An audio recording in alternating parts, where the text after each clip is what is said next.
Bill, what's your vision for the company?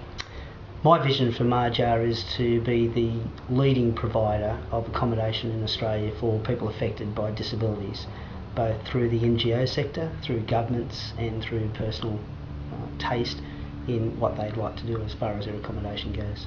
Tell us about your background in residential community projects and what inspired you.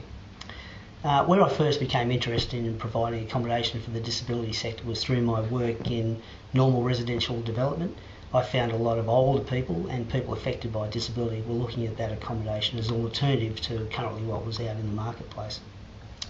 After discussing that with providers, talking with the people who were looking for different ideas, it was my decision that I think that we could convert our standard residential developments that we're doing, bring them into purpose-built accommodation for people with a disability and in older people who sometimes have a disability as well.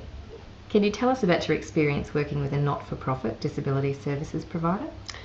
My experience with the service providers and the NGOs in general were, if I was going to provide that accommodation, I needed to have an intimate understanding of how services were delivered into that accommodation so that then I could provide the accommodation that was going to be practical to it. We made a conscious decision to spend as much time as we could with those service providers, so I based myself inside a service provider that was looking after people both in Queensland and New South Wales, and through that network I developed a whole range of contacts who all fed into that system so that I had an intimate understanding of how the service delivery came about. Are government and NGOs embracing the concept? Yeah, they're very welcome to the concept of what we're trying to put across.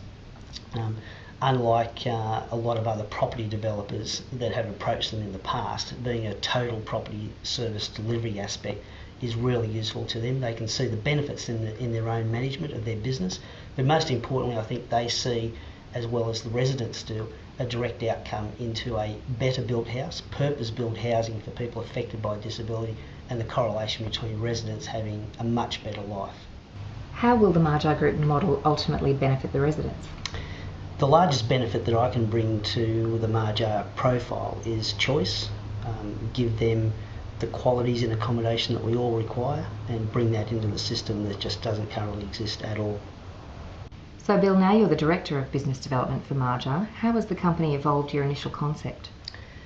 Being involved with Maja Group and taking a director's role in our business development phase has been critical in getting the development to a stage where both NGOs and government sectors can really see the benefit and the backup in the ability to be able to deliver those developments that we spoke about in the first. It's been critical to the success. The management team, the access to capital, the experience, the track record, all of that combines to actually bring some of these developments to reality. Thanks for your time, Bill. Thank you.